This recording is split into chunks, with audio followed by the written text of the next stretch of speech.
Decent housing is a basic human need, and its quality, cost, and availability are crucial to the individual's quality of life. It is also a key indicator of development and social well-being of a nation. Over the last 20 years, the urban areas of Fiji have entered a phase of serious housing crisis, poverty, and related social problems. As many developing countries, urban population growth, the shortage of planned affordable housing, and the very limited land have forced millions of people to live in slums and informal housing. According to Squatter Resettlement Unit report of Fiji government in 2010, a total of 9,231 urban households live in informal housing throughout the country. Besides, a number of housing policies created by Fiji government over the years have not largely reduced the housing problem. Shortage of housing in Fiji, particularly in urban areas, is caused by several factors.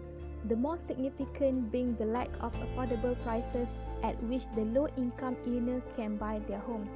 It is one of the key issues of social concern and a threat to the homes and communities, particularly those with modest income. Besides, the migration of people from the rural area to seek alternative employment in education and others has created demand over the years for housing, particularly by low-income earners. It is crucial that the state and its housing agencies play a more active and effective role to find solutions to this problem. Government intervention, support, and control are necessary to ensure that the poor are given opportunity to have access to a home that is decent, promotes well-being, self-reliance, and social cohesion. In any housing development, some of the important key factors are equity, quality of housing, efficiency of agencies, and good governance. The central question is how to achieve sustainable urban housing development in Fiji, especially in urban areas.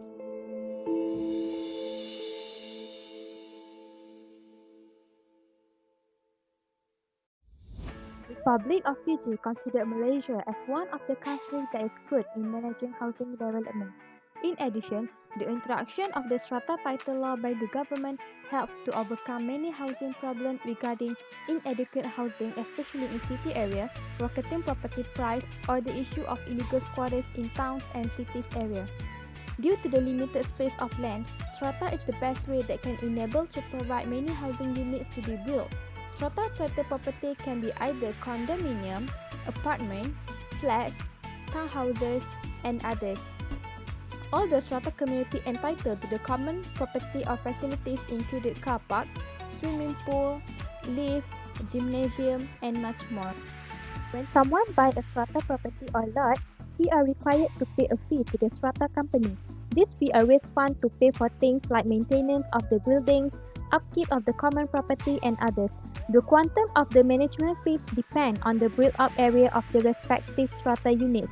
The consequences due to failure to obtain the strata title are it will complicate the sale of the strata units, buildings are improperly managed due to the absence of the management corporation, and it affects the well-being of society at large. All the strata community has to abide with the strata company rules to ensure every owner of the strata lives in peaceful enjoyment of their property.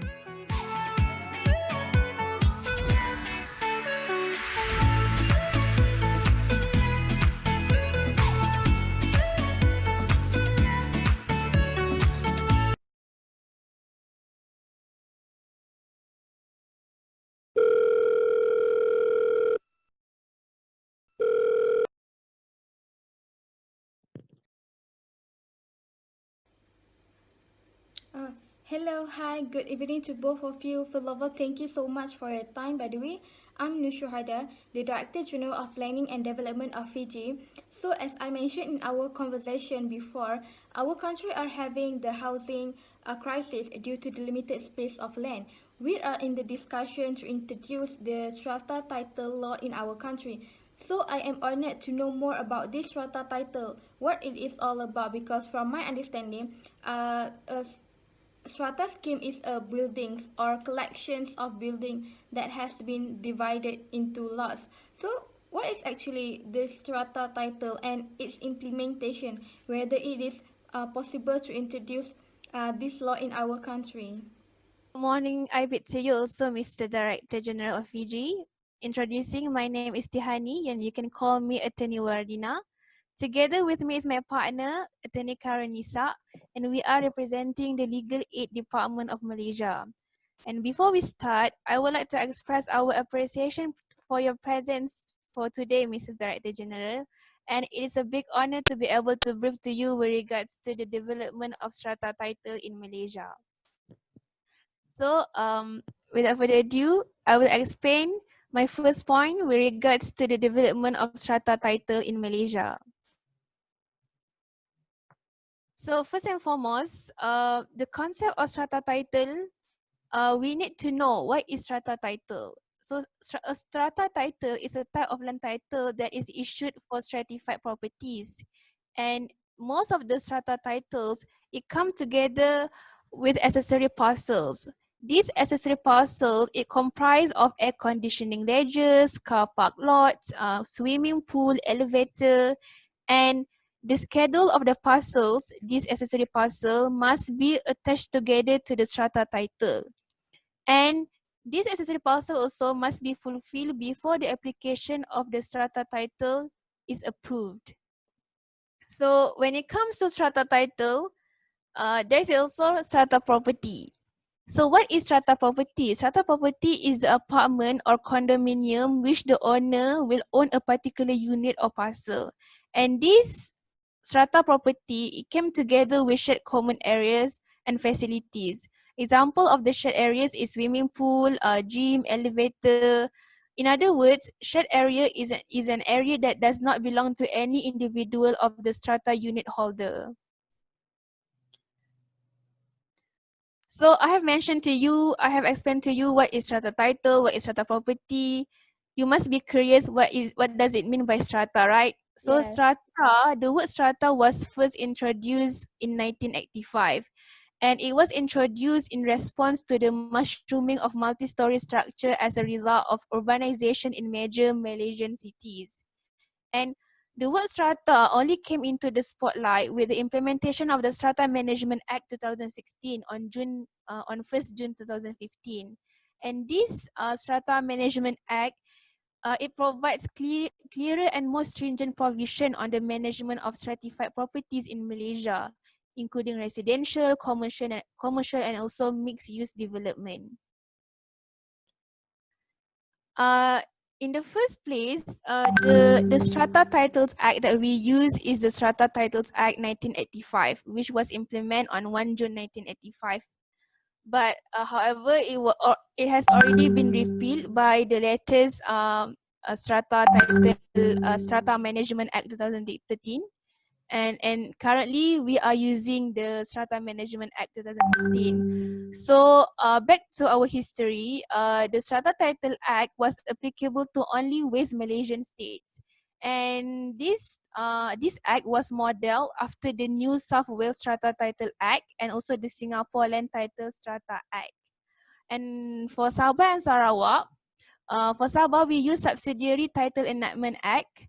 And for Sarawak, we use the Sarawak Strata Titles Ordinance. So each of the countries have their own Strata Titles Act.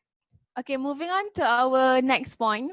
Moving on to the next point, as I mentioned before, we have our Strata Title Act, but our Strata Title Act need to be read together with our National Land Code, because Strata Title Act 1985 itself is the extension of our National Land Code Act 1965.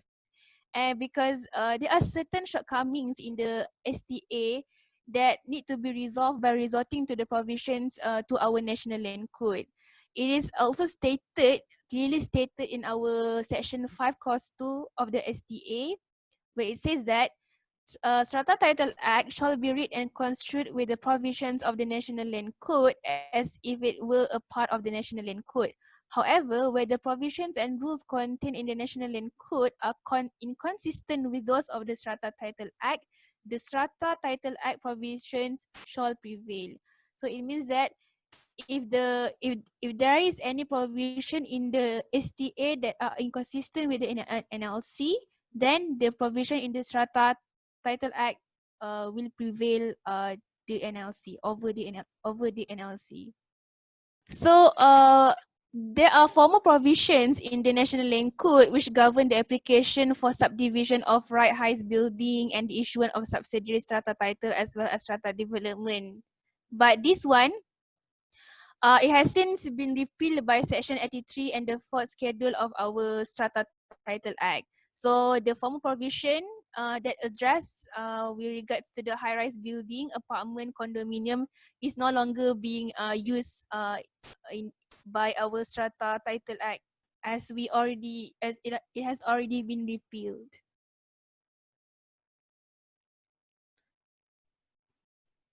And to highlight, there is no subsidiary or strata title that has ever been issued under 1965 experimental provision that govern the subdivision of multi-story buildings, the subsidiary register, and the issuance of subsidiary titles in respect thereof.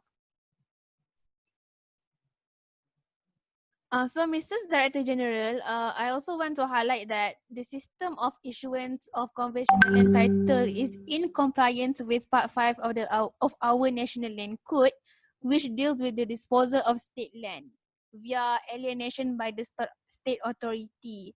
So, under Section 8 of our Strata Title Act, the proprietor and also the developer of the apartment of the land must alienate the land 6 months after the construction has been done. So the alienation procedure must be in accordance with our National Land Code as contained in Section 76 to Section 82. And also, under Section 76, subsection D of the National Land Code, it imposes a mandatory duty on the state authority to specify one of the 3 categories of land used for the piece of land which has been approved for alienation. So, when strata title should be issued? The strata title should be issued upon vacant possession of the property. So the homeowners can expect to receive their strata title the moment they are informed that vacant possession can be obtained from the developer. And the application start from the moment the construction has completed its superstructure stage. So the superstructure stage is when the complete construction of the walls and structure necessary for the measurement of all parcels, including any accessory parcels and common property needed to be shown on the strata plan. So once the superstructure is completed, the developer must apply and obtain a certificate of proposed strata plan CPSP from the Director of Survey, and from that they can commence the application for strata title within 1 month from the issuance of the CPSP. And for the register of the copies of land title and strata title that was given to the homeowners later, it is guaranteed by the state under one of the fundamental principles of Torrens land law. So the copy of the land title, the right that owner have over the copies of the land title is absolute and cannot be challenged. So actually, what is the rationale of the implementing this strata title law in the country? Can you explain more about that? The rationale behind this strata title process is because it serves as a proof of ownership of the apartment and condominium. And the next point is that strata title is a document that is used as an instrument of charge to a bank for loan. And the issuance of the strata title will initiate the formation of the management corporation by owners of the apartment or condominium, where the strata title document will serve as a proof of the built-up area of your unit and the apportionment of your share in the total aggregate units. And this enables the calculation of the maintenance fees by the management committee. And the last point, why having a strata title document is important is because it can prevent complication should the developer of your house come under liquidation or become insolvent. because the major consequence of any delay in issuance of the strata title is that the land legally belongs to the developer and the homeowner only has beneficial ownership of their respective parcel. And this can become problematic when the developer come into liquidation. The homeowner will find that they are unable to prove ownership of their parcel without the strata title being registered under their name. So if I can conclude here, this strata title is a form of ownership that enable people to buy a lot within a strata community, and the owner also own a lot as well as a share in a common properties, right? So, what it is the requirement to apply this strata title law? And I heard you mention about the corporate management that responsible to manage this strata. So, what is actually the role and duties of this management corporation? Okay, Director General, I will proceed the discussion. And as we know, the authority that approve strata title in Malaysia is Director of Land and Mine based on the recommendation of the land administrator. And there are a few general requirement for application of strata title. There are 4 basic requirements before application for strata title can be made. Um, Firstly, there must be at least one building of storage or more, and any building of one of storage can be subdivided to land parcel. And the land on the building must be alienated land, and the alienated land must be one lot. And if there is more than one lot, then it must be amalgamated to be one lot. And lastly, the land must be under final title, either land office title or registry title. And that is for the requirement. And besides, there are a few conditions that need to be fulfilled before the application can be approved.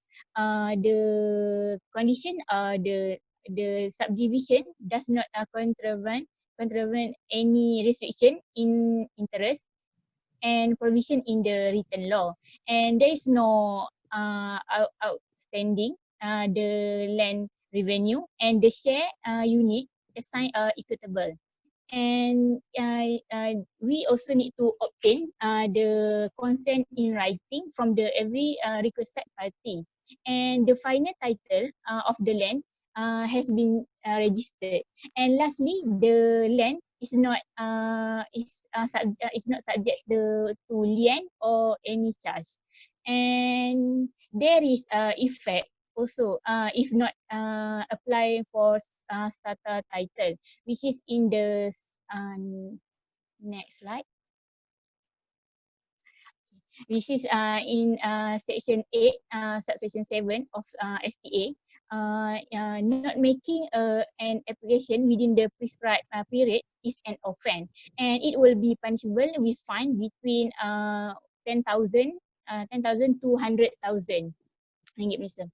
And for if the offence continuous, and they will be charged for each day.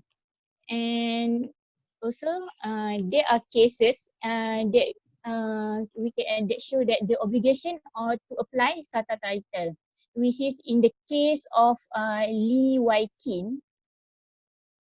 It was held that based on section 8 of STA, it was the responsibility upon the defendant as the proprietor of the land to apply for strata title to the flat on behalf of the plaintiff, and the plaintiff has to pay the cost and the amount to prescribe fee that has to be paid under section 10. And defendant are bound to apply for separate title for the property purchased by the plaintiff upon the payment of the fine stipulate under STA. The defendant as the proprietor of the land could apply to the director of the building division, and the director could deal with the application even after after 6 month period. And it was held that the court ordered that the defendant need to apply for SATA title within 1 month after the within 1 month of the judgment. And the other case also we can see in the case of Sheikh Azman against Lian Seng.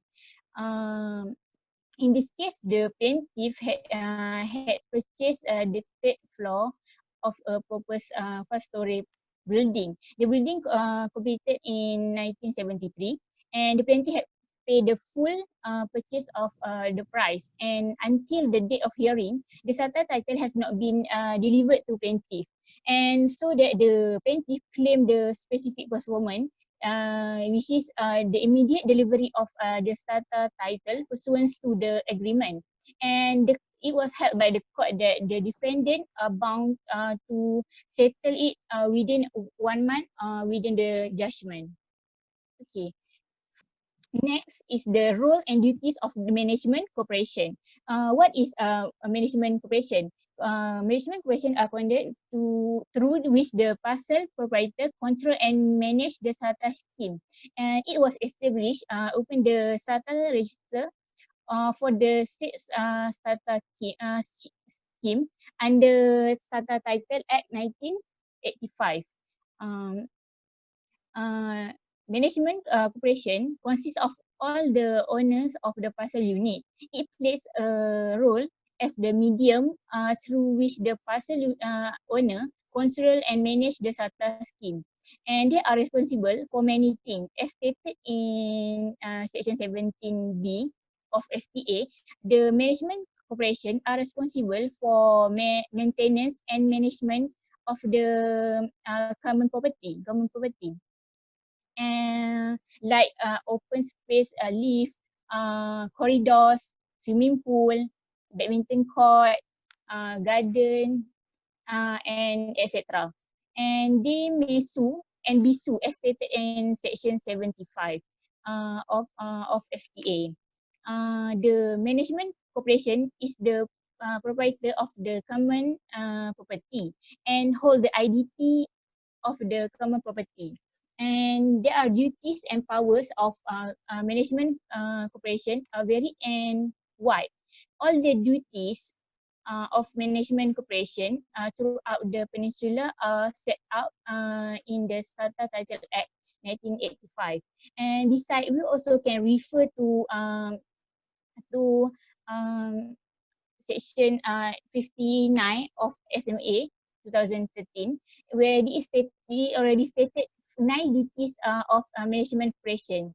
And firstly, their duty is to manage and properly maintain the divided building and land and the common property, and to keep it in the state of good serviceable repair.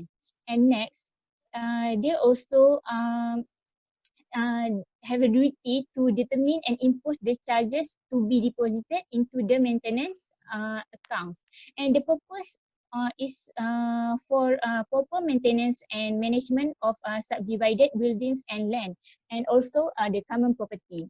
Next, it is to determine and impose contribution of sinking fund to be deposited, and it is for the purpose of meeting the actual and the expected expenditure, and it also for the long-term maintenance of the building or land, and it give it to effect insurance account to this act and to ensure against the other risks as decided by the proprietor by the special resolution. And next, their duty also is to comply with any notice or order given by local authority or any competent public authority, which usually relating to abatement of nuisance on the common property or work or repair order on common properties. And besides, they are also to have to prepare and maintain a strata rules for the subdivided building or land, and to ensure the account to ensure the account are audited, and the audited financial statement are given to the members so that the member are aware about it, and to ensure the financial statement are accurate, and also to test the system operating as they should be operate, and then to enforce the bylaw, which the regulation made by local authority or in order to control the action of its member. And lastly, the management of corporation must do the things that necessary for the proper maintenance and management of the property. And so that's among the duties of management corporation as stated in SMA. And next, we proceed to the power of management of uh, management corporation, which is stated in section 59, section 2, which is first, they have the power to collect the charges from the proprietor in share unit or provisional. And they also have to collect the contribution to the sinking fund from the proprietor, which is 10% of the maintenance charge. And the fund is for the long-term maintenance of the building, including the repainting. And the management corporation also have the power to authorize expenditure for managing the maintenance and management of the building or the land and common property. And besides, they have to recover from the proprietor any sum person in complying with any notice or order by the local authority, for example, to abet nuisance. And next, to purchase and hire acquired movable property for proprietors to use and enjoy the common properties. And lastly, they have the power to do all things reasonably necessary for the performance of its duty under this act. And then we also can refer to section 62 or SMA for the additional duties of management corporation, which is related to accounts. And the the management corporation is the proprietor of common property, and it hold identity for the common property. And that's the power of management corporation. Okay, so this management corporation play a very important role in managing this strata title, which is to maintain the strata in a good condition and to upkeep with the common properties, to enforce bylaws and other rules as mentioned in the Strata Management Act 2013. So in establishing this strata title law, I'm sure there must be a problem encountered in the administration of the strata scheme. So what are the problem in the implementation of this in this strata title law? Yes, Mrs. Director General, there are problems encountered in the administration of our strata scheme. The first problem is in regards to the building encroach onto a road or over other roads. If the developer failed to build a building within the boundary of the land, then the issuance of the strata title will not be given. The second problem is with regards to the minor changes that have been carried out to the building. If there is minor changes that have been carried out to the building after the approval of the building plan has been obtained, then the plan must be resubmitted for approval again. And thus, this will cause further delay in making the application of the strata title. Okay, next, the another important weakness in the current administration of SATA is the lack of enforcement. even though there are provision that penalizing those who fail to pay maintenance fee or the other charge, like in the section 53 and the section 53A, there is no reported cases supporting the enforcement of the penalty. Thus, it seems that this provision are merely a kind of lip service.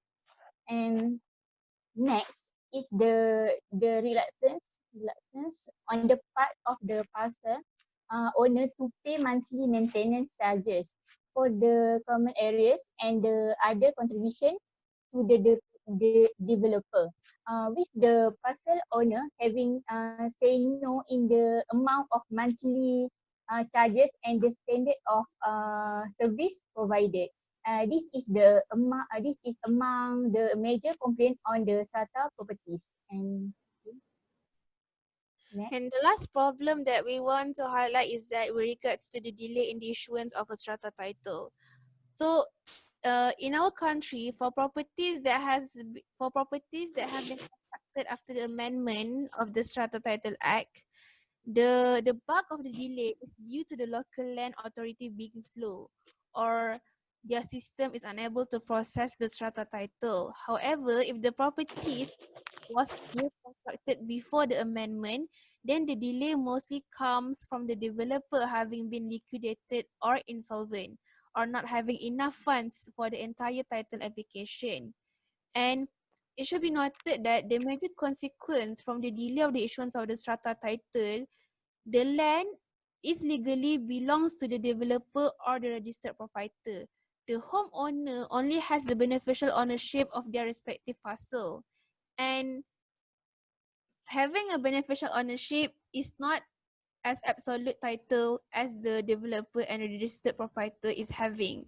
And therefore, um, when a strata title is being delayed in the issuance, the consequence will goes more to the homeowner compared to the developer or the registered proprietor. Okay, thank you so much. That's all for the question today. Uh, and I am benefit a lot from your explanation about this strata title law. And I hope to see you again. Thank you. thank Thank you. you. Thank you to you too, Mrs. Director General. Having you is a pleasure to both of us, and we hope you benefit um, a lot from our explanation today. And we wish you all the best. And thank you. See you again.